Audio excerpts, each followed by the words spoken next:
NRS হাসপাতালে নার্সের রহস্য মৃত্যু। হাসপাতালের গাইনি বিল্ডিং এর শৌচাগার থেকে দেহ উদ্ধার করা হয়। দরজা ভেঙে গত রাতে তার দেহ উদ্ধার করা হয়েছে এবং যেটা জানা যাচ্ছে এইচডিইউতে তিনি ডিউটি করছিলেন, সেই সময় নিখোঁজ হয়ে যান এবং পরে তার দেহ উদ্ধার হয়।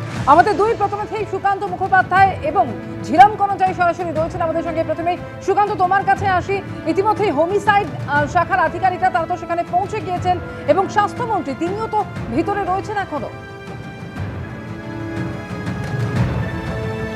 একেবারে দেখো, স্বাস্থ্যমন্ত্রী শারদত্ত মুখোপাধ্যায় তিনি এখনো ভেতরে রয়েছেন এবং এই প্রসূতি বিভাগের যারা বিভাগীয় কর্তা রয়েছেন তাদের সাথে কথা বলে নিচ্ছেন এবং ইতিমধ্যে এখানে ডিসি ইএসডি কলকাতা পুলিশের সৌবিমল বসু তিনি রয়েছেন। এর পাশাপাশি additional CP crime Kunal Agarwal তিনিও রয়েছেন। কিছুক্ষণ আগে বেরিয়ে যাওয়ার আগে তিনি যেটা বললেন যে গতকালকে শৌচালয় থেকে দেহ উদ্ধার হয় এবং এই গোটা ঘটনাটি তারা খতিয়ে দেখছেন, সমস্ত দিক তারা দেখছেন এবং ফরেন্সিক এক্সপার্টদেরকেও কিন্তু ডাকা হয়েছে। তার কারণ শৌচালয়ের ভেতরে কিছু জিনিস পাওয়া গেছে, সেগুলোকে কিন্তু এক্সপার্টদেরকে দিয়ে সেই সমস্ত নমুনা সংগ্রহ করে তবেই কিন্তু যে সিদ্ধান্ত সেই সিদ্ধান্তে উপনীত তারা হতে পারবেন যে কিভাবে মৃত্যু হয়েছে এবং আজকে ময়নাতদন্ত করা হবে।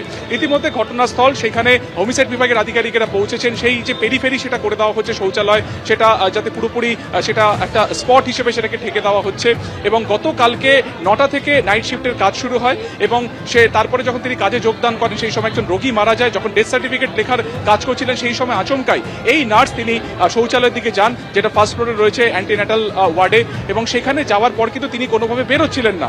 তার যারা সহকর্মীরা রয়েছেন তারা ডাকাডাকি করেন এবং শেষমেশ শৌচালয়ের ভেতর থেকে উদ্ধার করা হয় অচৈতন্য অবস্থাতে এই নার্সিং স্টাফকে। কি হয়েছে না হয়েছে এখনো পর্যন্ত গোটা বিষয়টি অফিসিয়ালি জানানো হচ্ছে না। তবে দুটো বিষয়, একটা হচ্ছে যে কোনো রকম সুইসাইডাল নোট পাওয়া যায়নি, দ্বিতীয়ত হচ্ছে যে শৌচালয়ের যে দরজা সেটা কিন্তু ভেতর থেকে বন্ধ অবস্থাতে ছিল, বাইরে থেকে সেটা কিন্তু কোনোভাবে লক ছিল না।